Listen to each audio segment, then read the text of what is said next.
I think the first thing to say is that we have, on the Central Coast and in Australia generally, we have done very well at containing this. But I think it's important to realise that that is only because we have undertaken the measures that we've done so far. So the social distancing, the hygiene guidance and the closures, the unfortunate closures that have happened, all those things together have resulted in us being able to control the spread of the virus very well. The community has been fantastic in following, hand hygiene and social distancing protocols, and we see this everywhere. And we do have a few cases, but it's only because nobody was on the street. That's why we had no cases.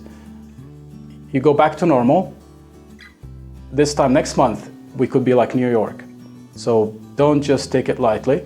We have to be very careful. The analogy I like to use is of a pack of cyclists, so something like the Tour de France, where you would see a couple of hundred cyclists piling along the road fairly close together. If one of those cyclists tumbles, if one of them crashes, everybody behind him piles up and it's a complete mess. Whereas if those cyclists are spaced out, then one of them can go down without it leading to a catastrophic pile-up.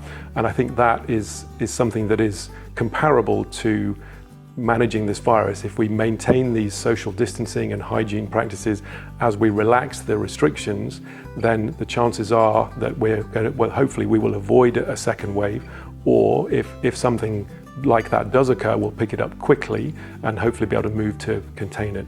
Once somebody is deemed appropriate for testing, once they get tested, they have to self-isolate. This is the most important message we're trying to get out there, is that self-isolation is still very important until we get the test results. It's absolutely critical that if you've been swabbed and you're a suspected case, however broadly you want to define that you isolate at home until you get the all clear. Don't forget that these tests are not 100% accurate. So there is a percentage of false negatives, right? So which means, in other words, you could be carrying the coronavirus, you could be infected with the coronavirus, but test negative. So that also poses a risk, right? So just because you tested negative doesn't mean that you cannot pass it on. The other thing to bear in mind is that a negative test is just that, is a snapshot. It means that, setting aside the concerns we've said about false negative, it means that you don't have the virus at that moment. It doesn't mean that you can't get it. If you develop any new symptoms, you also have to seek medical attention. And being negative is not equivalent to being immune. So the fact that you had symptoms and you tested negative doesn't mean that you're immune to coronavirus. The other thing that's important to remember is that it is unfortunately possible to have the virus and have no symptoms at all. Now obviously there's not much we can do about that, but it's just important to bear that in mind, particularly perhaps in high-risk situations such as nursing homes or hospital visiting, that sort of thing. It is true that the mortality rate is higher in the older population, but there has been cases where young people have died as well. People in the 30s and 20s even, with or without pre-existing conditions.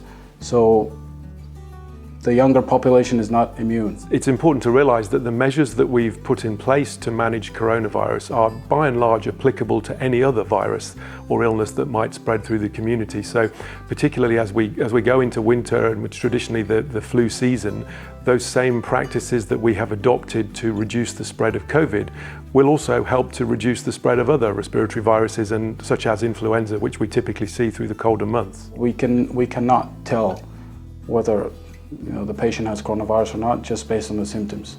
It's impossible. So the only way to find out is to get tested. So don't just assume that it's not the coronavirus or it doesn't feel like it. Just get tested. One of the reasons that we've done so well in Australia is because we have tested widely.